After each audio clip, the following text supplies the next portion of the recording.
Hi friends, நான் மாலினி. இன்னைக்கு ரொம்பவே டேஸ்டி அண்ட் ஈஸியான கல்கண்டு பொங்கல் தான் பார்க்க போறோம். கல்கண்டு பொங்கல்னு சொல்லலாம், கல்கண்டு சாதம்னு சொல்லாங்க. ரொம்பவே டேஸ்டியா ஈஸியா ரெடி பண்ணிடலாம்.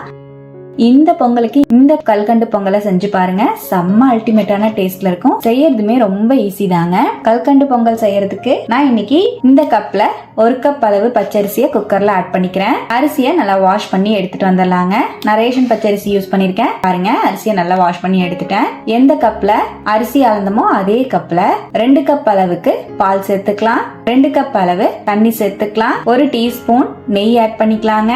குக்கர் மூடி போட்டு 6ல இருந்து 7 விசில் விட்டு இறக்கிக்கலாம். உங்களுக்கு டைம் இருந்தா பால் தண்ணி சேர்த்துட்டு அரிசியை ஒரு 10 நிமிஷம் ஊற வச்சுட்டு அதுக்கப்புறம் செஞ்சீங்கன்னா விளைவா அரிசி வெந்து வரும். பாருங்க, நான் ஒரு 6 விசில் விட்டு இறக்கிட்டேன். நம்ம அரிசி நல்ல பூ போல வந்திருக்கு. அப்படியே கரண்டி வச்சு லைட்டா மசிச்சு விட்டுக்கிறேன். இந்த மாதிரி லைட்டா மசிச்சிட்டேன். இதோடவே நம்ம எந்த கப்ல அரிசி அளந்தமோ அதே கப்ல 1 கப் அளவு கல்கண்டு வந்து சேர்த்துக்கிறேங்க. நான் சின்ன கல்கண்டுங்கிறனால அப்படியே சேர்த்திருக்கேன். சப்போஸ் நீங்க பெரிய கல்கண்டு சேர்க்கிற மாதிரி இருந்துச்சுன்னா நல்லா உடைச்சிட்டு அதுக்கப்புறமா சேர்த்துக்கோங்க. இல்லைன்னா கொஞ்சமா தண்ணி சேர்த்து கல்கண்டை கரைச்சிட்டு அதுக்கப்புறமா சேர்த்துக்கோங்க. நம்ம சூட்டோடவே கல்கண்டு சேர்க்கறனால கல்கண்டு சீக்கிரமாவே நம்மளுக்கு கரைஞ்சு வந்துரும். இப்ப கல்கண்டையும் சேர்த்து நல்லா மிக்ஸ் பண்ணிக்கிறேன். பாருங்க, நல்லா மிக்ஸ் பண்ணிட்டேன். இப்ப நமக்கு சூப்பரா கல்கண்டு பொங்கல் தயாராயிடுச்சு. இப்ப தாளிப்பு கரண்டியில 2 டீஸ்பூன் நெய் சேர்த்துக்கிறேன். 1 டேபிள் ஸ்பூன் முந்திரி சேர்த்துக்கலாம். 1 டேபிள் ஸ்பூன் திராட்சை சேர்த்துக்கலாம். நல்லா ஃப்ரை பண்ணிக்கலாம். பாருங்க, முந்திரியும் திராட்சையும் நல்லா ஃப்ரை ஆயிடுச்சு. வெளியே எடுத்துட்டு நம்ம பொங்கலோடவே ஆட் பண்ணிக்கலாம். இப்ப பொங்கலோட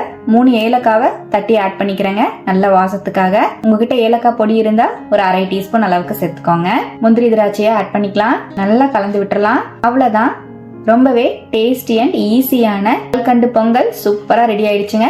குயிக்கா ரெடி பண்ணிடலாம். டேஸ்டும் பாத்தீங்கன்னா அல்டிமேட்டா இருக்கும். ரொம்பவே டேஸ்டி அண்ட் ஈஸியான இந்த கல்கண்டு பொங்கலை இதே போல நீங்களும் ட்ரை பண்ணி பாருங்க. ட்ரை பண்ணி பார்த்துட்டு எப்படி வந்ததுன்னு கமெண்ட்ல மறக்காம என் கூட ஷேர் பண்ணுங்க. நம்ம சேனலை இப்பதான் ஃபர்ஸ்ட் டைம் பாக்குறீங்கன்னா சப்ஸ்கிரைப் பண்ணி பக்கத்துல இருக்கிற பெல் ஐக்கானையும் பிரஸ் பண்ணி வச்சுக்கோங்க. லைக் பண்ணிக்கோங்க. ஃப்ரெண்ட்ஸ் அண்ட் ஃபேமிலியோட ஷேர் பண்ண மறக்காதீங்க ஃப்ரெண்ட்ஸ். தேங்க்யூ.